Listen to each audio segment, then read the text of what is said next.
Alam mo, mga kaamigo, sobrang dumi. Ang ulan, siyempre, nakasurvive pa rin kahit paano si tatay. Ito po yung tubig na ulan na sinahod ni tatay.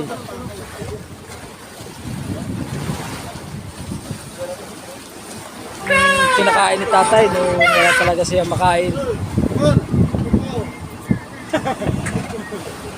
Itong daing na pusit, mga kaamigo, ang kinain ni tatay sa mga ilang araw pa anod-anod niya sa kalagitnaan ng West Philippine Sea, mga kaamigo.